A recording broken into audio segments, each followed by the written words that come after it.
Verse on the Jester for Jesus website for today is from Malachi chapter 3 and verse 3, or the first part of it, and it says this: He will sit as a refiner and purifier of silver. Now, I don't know if you've ever watched ore, iron ore or aluminium or gold or whatever being melted down in a pot, and it goes through a process. You've got to get rid of the dross, because if it's pure ore, it's got rock and gunk and all kinds of stuff around it, and all that's got to be burnt off before you get to the pure stuff.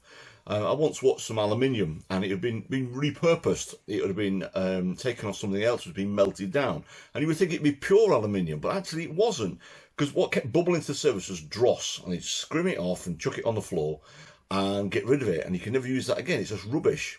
And then it would bubble up again, skim a bit more off, chuck it away. Yes, granted, it was going smaller and smaller and smaller, but all of this had been what we, in the raw material.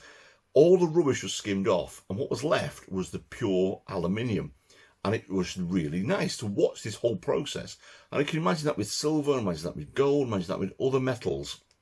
And that's what God wants to do to us. A refiner, that's what he means by refining, getting it perfect, sifting it, getting it, skimming it, making it pure.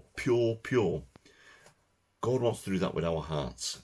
We come to him as broken people, we come to him as sinners, we come to him as fallen people, and all of that rubbish has got to be taken away from our hearts, so that what is left is pure, is good.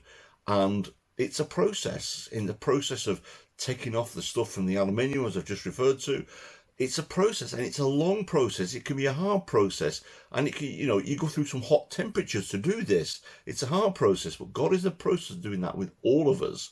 He sits as a refiner and a purifier of silver. So what comes at the end of it is something that he can work with, like a silversmith or a goldsmith could at the end of it all. So with those words today, as you go off to work, think about those words, that the Lord is sitting there as a refiner and a purifier of silver, and what he wants is the best from you. Have a great day today.